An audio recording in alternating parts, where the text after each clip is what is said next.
Bonjour. Comme convenu, nous parlerons avec vous des différentes étapes d'une vente en tant que délégué médical dans l'industrie pharmaceutique. Alors, comme vous devez le savoir, une vente se définit comme étant une transaction entre deux personnes, la première s'engageant à livrer une chose à une deuxième qui a l'obligation de la payer. En d'autres termes, la vente désigne l'ensemble des méthodes et actions effectuées par un commercial qui a pour but de vendre quelque chose à une tierce personne. C'est naturellement le résultat d'un accord ou d'une négociation entre le vendeur et l'acheteur. Quelles sont donc les différentes étapes de ce processus dans l'industrie pharmaceutique en tant que délégué médical? On en parle tout de suite, c'est la biophysicale.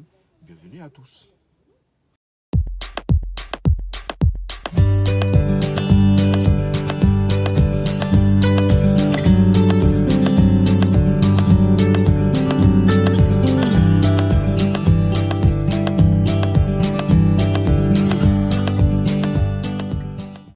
La vente, ce n'est pas le fruit du hasard, elle doit être bien préparée si l'on veut avoir des résultats.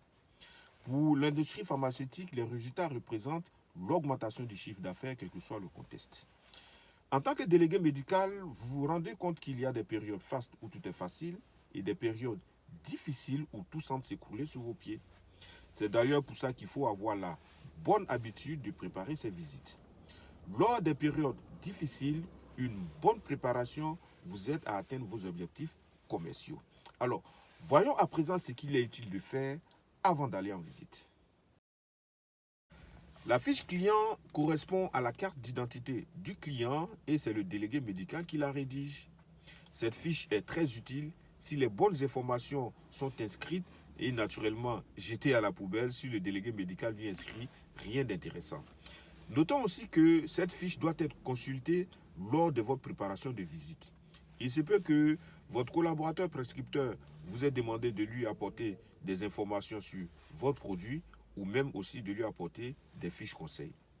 Tout ce que vous promettez à un médecin, un pharmacien, une sage-femme ou un infirmier doit être inscrit en commentaire dans cette fiche. Sinon, ceux-ci ne vous demanderont plus rien, la confiance sera perdue et le dialogue plus difficile. La fiche client n'est pas à négliger, mieux c'est la Bible du délégué médical. Un délégué médical qui a d'excellents résultats a très souvent une fiche client bien renseignée à l'inverse de celui dont la fiche est quasiment vierge. Les commentaires sont très importants car ils aideront toujours le délégué médical à se fixer des objectifs de visite. Pourquoi aller voir un prescripteur si l'on n'a rien à lui dire? Pourquoi? Vous savez, la journée du délégué médical est très longue, difficile et fatigante. C'est d'ailleurs pour ça que vous constaterez que chaque visite demande beaucoup d'énergie, énergie tellement précieuse, si bien qu'il faut les utiliser à bon escient.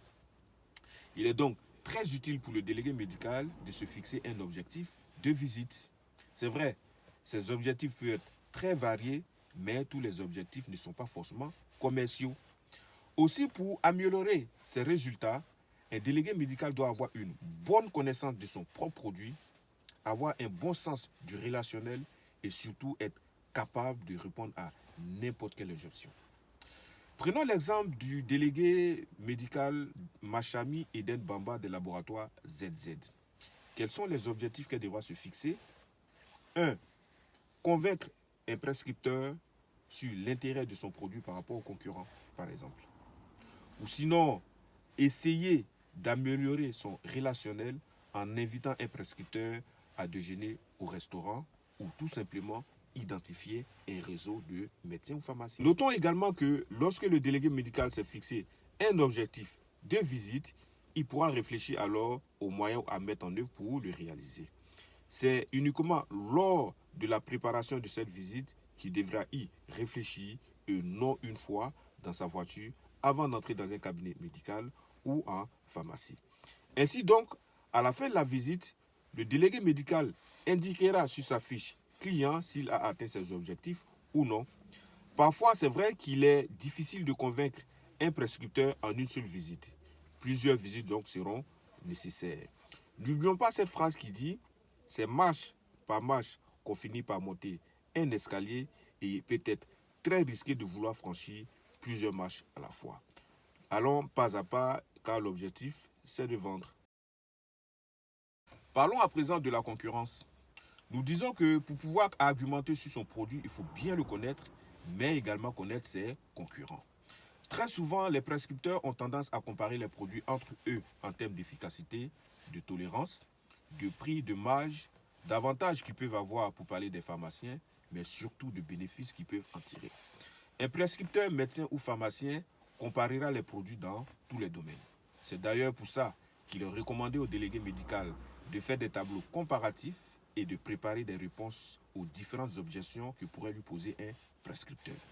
N'oublions pas cette célèbre phrase, chers camarades délégués, qui dit, et je cite, « De la connaissance naît l'aisance ». En effet, dans un argumentaire, le fait de parler aisément de ses concurrents rassure votre prescripteur qui jugera votre compétence professionnelle pour le fait que vous soyez capable de discuter avec lui, mais surtout de le renseigner dans sa comparaison de produits. La stratégie commerciale est généralement définie par le laboratoire et pour rappel, la vente de produits pharmaceutiques est très réglementée. Nous disons également qu'une stratégie commerciale est normalement définie sur une année et se découpe en campagnes d'information qui durent généralement 3 à 4 mois ou plus ou moins si je ne me trompe pas. Et là, je parle sur le regard de M. Abdourachid Koné et Bad Florent. Pour chaque campagne d'information, les laboratoires formulent une demande d'autorisation pour communiquer auprès du corps médical. Ces autorisations concernent généralement des enquêtes, l'argumentaire, des publications ou des études. Et le délégué médical doit parfaitement respecter ces axes de communication. Notons également pour terminer que tout laboratoire peut être sanctionné financièrement si son délégué médical ne respecte pas les règles, car toute infraction est considérée comme une faute professionnelle grave. J'espère vous avoir été utile dans cette vidéo. Je vous dis bonne fête de fin d'année à tous. On est ensemble. À très bientôt.